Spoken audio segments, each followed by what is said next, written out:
আমরা জামাত এত খারাপ হয়ে গেলাম যে এখন বাংলাদেশে কোনো জিনিসপত্রের ঊর্ধ্বগতির কোনো কথা নাই, তেলের দাম বৃদ্ধি পাচ্ছে এ ব্যাপারে কোনো বক্তব্য নাই, আইন শৃঙ্খলা পরিস্থিতির মারাত্মক অবনতি হয়েছে সারা দেশে, এ ব্যাপারে সরকারি দলের কোনো বক্তব্য নাই। বক্তব্য হলো জামাত ইসলামী। মাননীয় স্পিকার, সরকারি দলের বক্তব্যটা আমরা শুনছি, আমরা শুরুর থেকেই লক্ষ্য করছি দেশে আর কোনো সমস্যা নাই। সরকারি দলের লোকদের বক্তব্য শুনলে মনে হয় দেশে আর কোনো সমস্যা নেই, সমস্যা হলো বিরোধী দল। এবং উঠার পর থেকেই দেখি বিরোধী দলের ব্যাপারে বিরোধী দলের বিরুদ্ধে বিভিন্ন কথা বলা হচ্ছে। আমাদের নেতা আজহারুল ইসলাম সাহেব একটু আগে বলে গেছেন, 91 সালে বিএনপি যখন সরকার গঠন করতে পারছিলেন না, সরকার গঠন করার মতো আসন পাননি, তখন জামাত নিঃস্বার্থভাবে বিএনপিকে সরকার গঠনের সমর্থন দিয়েছে। এটা কি বিএনপির কৃতজ্ঞতা স্বীকার করা উচিত নয়? আমরা 97 সাল থেকে একসাথে আন্দোলন, একসাথে নির্বাচন, একসাথে সরকার গঠন, এইভাবে আন্দোলন হয়েছে, নির্বাচন হয়েছে, সরকার গঠন হয়েছে। সেই সরকারে জামাত ইসলামীর মন্ত্রী ছিল 2 জন। এটা জামাত এবং বিএনপির মধ্যে যে একটা সেতু বন্ধন ছিল, এটাই তো বোঝা যায়। কিন্তু এরপর থেকে জুলাই বিপ্লব, জুলাই গণ অভ্যুত্থান পর্যন্ত আমরা তো প্রায় একসাথেই ছিলাম। তখন তো কেউ সমস্যার কথা বলেন নাই। এবং বলা যায় এই স্বৈরাচারী আমলে এইখানে আমরা যারা আছি অনেকেই বলেছেন, আমাদের সরকারি দলের বন্ধুরা বলেছেন, আমাদের বিরোধী দলের বন্ধুরা বলেছেন যে আমরা এখানে জুলুম নির্যাতনের শিকার হই নাই, এরকম লোকের সংখ্যা খুবই কম পাওয়া যাবে। যেমন আমি এবং আমার পরিবার ফ্যাসিবাদের আমলে জুলুম নির্যাতনের শিকার হয়েছি। আমাকে 2 পায়ে লোহার বেরি, কোমরে লোহার বেরি, 2 হাতে হ্যান্ডকাপ পরিয়ে বিভিন্ন দেশের বিভিন্ন কারাগারে ঘুরানো হতো। এরপরে আমি প্রায় 45 দিন আমাকে রিমান্ডে রাখা হয়েছিল। এরপরে আমার বড় ছেলে, তখন 16 সালের কথা, এসএসসি পরীক্ষার হল থেকে নিয়ে তাকে গুম করে দেওয়া হয়েছিল। তার 2টা চোখের রেটিনার পর্দা জুলুম নির্যাতন চালিয়ে ছিঁড়ে ফেলানো হয়েছে। এই জুলুম নির্যাতন শিকার তো আমরা সবাই হয়েছি।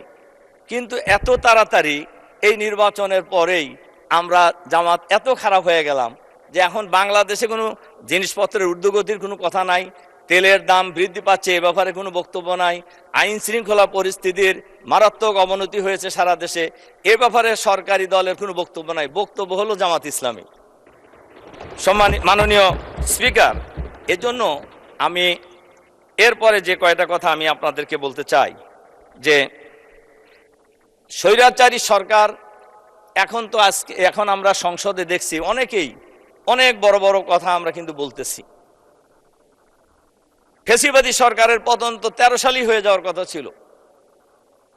তদানীন্তন বিরোধী দলীয় নেত্রী বেগম খালেদা জিয়া, আমাদের সবার মনে থাকার কথা, এই সংসদে আমরা যারা আছি, মাননীয় স্পিকার আপনারও মনে আছে নিশ্চয়ই, মার্চ ফর ডেমোক্রেসির কর্মসূচি ছিল ঢাকায় 29শে ডিসেম্বর। এই খবর তো কারোর অজানা কথা নয়, সবাই জেনেছি, মনে করতেন যে ওই দিনই সরকারের পতন হয়ে যাবে। 13 সাল 29শে ডিসেম্বর ছিল এই প্রোগ্রাম। কিন্তু সেই নির্বাচন, সেই প্রোগ্রামে এই যে আমাদের মাননীয় মহাসচিব সাহেব এর সাক্ষী, আমরা মিটিং করেছি আগের দিন, যে মিটিংয়ে সর্বশেষ মিটিং যেটা হয়েছিল, আমাদের বিরোধী দলীয় নেতাও ছিলেন সেই মিটিংয়ে। এরপরে আমাদের যে মাননীয় মন্ত্রী, আমাদের পরিবেশ মন্ত্রীও ছিলেন, মহাসচিব তো ছিলেনই, গুলশানের একটা বাসায়। সেখানে ব্যাপক পরিকল্পনা নেওয়া হয়েছিল। সারা বাংলাদেশ থেকে লক্ষ লক্ষ লোক সেদিন ঢাকায় এসেছিলেন এবং ওই দিনই সবাই ধারণা করে নিয়েছিলেন আজকে সরকারের পতন হয়ে যাবে। কিন্তু আমরা দেখলাম 2 জনের ফোন ছাড়া সব ফোন বন্ধ। ম্যাডামের ফোন খোলা আর মহাসচিবের ফোন খোলা, উনি ছিলেন মাঠে আমাদের সাথে। আর আমাদের জামাত শিবিরের লোকেরা মিছিল বের করে কয়েকজন ইতিমধ্যে শহীদ হয়ে গেল রামপুরায়। কাজেই আমরা যে এত আন্দোলন করলাম, ওই দিন সবার ফোন বন্ধ ছিল কেন? এটা কি কোনোদিন জানার সুযোগ হয়েছে জাতির? মাননীয় স্পিকার, আমি আরেকটা ঘটনা বলি। শাপলা চত্বরের ব্যাপারেও কিন্তু সেম ঘটনাই হয়েছে। শাপলা চত্বরের দিন ম্যাডাম বিরোধী দলীয় নেত্রী হিসাবে সবাইকে মাঠে নামার জন্য আহ্বান জানিয়েছিলেন, কিন্তু আসলে কি কেউ নামছিলেন?